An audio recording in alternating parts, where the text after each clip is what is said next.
Hello praise lord welcome to my mini vlog. ನಾನು ಇವತ್ತು mini vlog ಮಾಡತ್ತೀನಿ, ನೋಡೋಣ ಹೆಂಗೆ ರೆಸ್ಪಾನ್ಸ್ ಬರ್ತೈತೆ ಅಂತ ಹೇಳಿ. ಇವತ್ತು ನಮ್ಮ ಇದನ್ನ ಬರ್ಡೇ ಐತಿ 12th of the January. But ನಾವು ನಿನ್ನೆ ಸೆಲೆಬ್ರೇಟ್ ಮಾಡಿದ್ವಿ, ಯಾಕಂತಂದರೆ ಅವ್ರ ಕಂಪ್ನಿ ಫ್ರೆಂಡ್ಸಿಗೆ ಅವರೆಲ್ಲ ನಿನ್ನೆ ಇನ್ವೈಟ್ ಮಾಡಿದ್ರು. ನಿನ್ನೆ ಸಂಡೇ ಐತಲ್ಲ ಹಾಲಿಡೇ, ಸೊ ಮಂಡೇ ಎಲ್ಲರಿಗೂ ಬರೋಕ್ಕಾಗಲ್ಲ ಅಂತ ರೆಡಿಯಾಗಿ ಟಯರ್ಡಾಗಿ ನಾನು ಒಂದು ಸಿಪ್ ಮಾಜಾ ಕುಡ್ದೆ.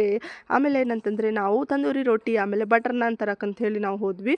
ಸಾರಿ, ಬಟರ್ ನಾನ್ ಅಲ್ಲ, ಜಸ್ಟ್ ನಾನು ತೊಗೊಂಬರಕ್ಕಂತೇಳಿ ಹೋದ್ವಿ. ಯಾಕೆಂದರೆ ಕಂಪ್ನಿದವ್ರು ಬರ್ತಾರಲ್ಲ, ಬರೀ ರೈಸ್ ಕೊಟ್ಟರೆ ಸರಿ ಅನ್ಸಲ್ಲ ಅಂತೇಳಿ ನಾನು ನಮ್ಮ ಹಸ್ಬೆಂಡ್ ನನ್ನ ಮಗ ಬೈಕ್ ಮೇಲೆ ಕುತ್ಕೊಂಡು ಬೌ ಅಂತೇಳಿ ಹೋದ್ವಿ. ಇದು ಹೈದರಾಬಾದಿನ ಸ್ಪೆಷಲ್ ಹೋಟೆಲ್. ಇಲ್ಲಿ ಇರಾನಿ ಚಾಯ್ ಆಮೇಲೆ ಹೈದರಾಬಾದಿನ ಸೂಪರ್ ಬಿರಿಯಾನಿ ಸಿಗ್ತೈತಿ. ನಾನಂತರೂ ಭಾಳ ಸಲ ತಿಂದೀನಿ, ನನಗಂತೂ ಭಾಳ ಇಷ್ಟ. ಇಲ್ಲಿದ್ದು ಬಿರಿಯಾನಿ ನನ್ನ ಫೇವ್ರೇಟ್ ಐತಿ. ಆಮೇಲೆ ನಾನು ನನ್ನ ಮಗ ಕುಡೀಲಿ ಅಂತ ಹೇಳಿ ಇದನ್ನು ಶೇಕ್ ತೊಗೊಂಡ್ವಿ. ಬಟ್ ಅವ ಅಂತರೂ ಕುಡ್ದಿಲ್ಲ ಒಟ್ಟು. ಸೊ ಅವನಿಗೋಸ್ಕರ ಈ ಕೇಕ್ ತೊಗೊಂಡ್ವಿ. ಅವನಿಗೆ ಈ ಕೇಕ್ ಭಾಳ ಇಷ್ಟ ಆಯಿತು, ಅವ್ನು ಇದೇ ಕೇಕ್ ತಿನ್ಕೊಂಡು ಕುಂತ.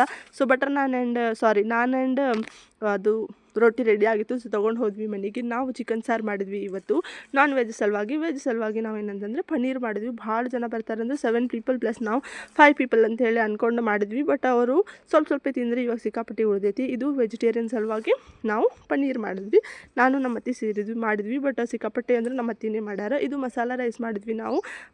ಮೊದಲು ಸಖತ್ತಾಗಿತ್ತು ಊಟ ಮಾತ್ರ. ಬಟ್ ಅವರೆಲ್ಲ ಎಂಜಾಯ್ ಮಾಡಿದರು. ಇದು ಅವರೇ ಕೇಕ್ ತೊಗೊಂಡು ಬಂದಿದ್ರು ನಮ್ಮ ಇದನ್ನ ಸಲುವಾಗಿ. ನಾವಂತೂ ತರಿಸಿದ್ದಿಲ್ಲ, ಯಾಕಂದರೆ ಬರ್ಡೇ ನಿನ್ನೆ ಇದ್ದಿದ್ದಿಲ್ಲ, ಇವತ್ತಿತ್ತಲ್ಲ. ಸೊ ಇಲ್ಲಿ ನಮ್ಮ ಹಸ್ಬೆಂಡ್ ಮತ್ತು ಅವ್ರ ಫ್ರೆಂಡ್ಸ್ ಎಲ್ಲರೂ ಸೇರಿ ಇದು ಮಾಡತ್ತಿದ್ರು ಕೇಕ್ ಸೆಲೆಬ್ರೇಷನ್. ಯಾರ್ದಾರ ಬರ್ಡೇ ಇರಲಿ, ಆದ್ರೆ ನನ್ನ ಮಗ ಕಂಪಲ್ಸರಿ ಕೇಕ್ ಕಟ್ ಮಾಡೇ ಮಾಡ್ತಾನೆ. ಸೊ ಕಟ್ ಮಾಡತ್ತಾನೆ. ನಾನು ಏನು ಹೇಳ್ತೇನೆ ಅಂದರೆ ವಿಶ್ ಯು ಹ್ಯಾಪಿ ಬರ್ಡೇ ಮುನ್ನ. ಇವರು ನಮ್ಮ ಇದನ್ನ ಒನ್ನ ನೋಡಲಿ. ಮತ್ತು ಅವ್ರಿಗೆ ನಮ್ಮ ಹಸ್ಬೆಂಡಿಗೆ ಅಕ್ಕ ತಂಗಿ ಯಾರೂ ಇಲ್ಲ, ಒಂದನೇ ತಮ್ಮ ಅದನ್ನು. ಸೊ ಇವ್ರದ್ದು ಬರ್ಡೇ ಇತ್ತು, ಚೆನ್ನಾಗಿ ನಾವು ಸೆಲೆಬ್ರೇಷನ್ ಮಾಡಿದ್ವಿ. ಎಲ್ಲರೂ ಖುಷಿಯಾಗಿ ಊಟ ಮಾಡಿದರು, ಕೇಕ್ ಕಟ್ ಮಾಡಿದರು. ಸೊ ಎಂಜಾಯ್ ಮಾಡಿದರು. ನಾವು ಇದಾದಮೇಲೆ ಊಟ ಮಾಡಿ ಮಕ್ಕೊಂಡಿದ್ವಿ. ನಮ್ಮ ಹಸ್ಬೆಂಡ್ ಅಂತೂ ಮಕ್ಕೊಂಬಿಟ್ರು. ಬಟ್ ನಾನು ಯೋಹಾನ್ ಫೋನ್ ನೋಡ್ಕೊಂಡು ಕುಂತ್ಕೊಂಡಿದ್ವಿ. ಆಮೇಲೆ 12 ಗಂಟೆಗೆ ಇವ್ರ ಬರ್ಡೇ ಸ್ಟಾರ್ಟ್ ಆಯ್ತಲ್ಲ, ಇವ್ರಿಗೆ ನಾವಿಬ್ಬರು ಕೂಡಿ ಗಿಫ್ಟ್ ಕೊಟ್ಟು ವಿಶ್ ಮಾಡಿದ್ವಿ. ಇದು ಇತ್ತು ನನ್ನ mini vlog. Thanks for watching.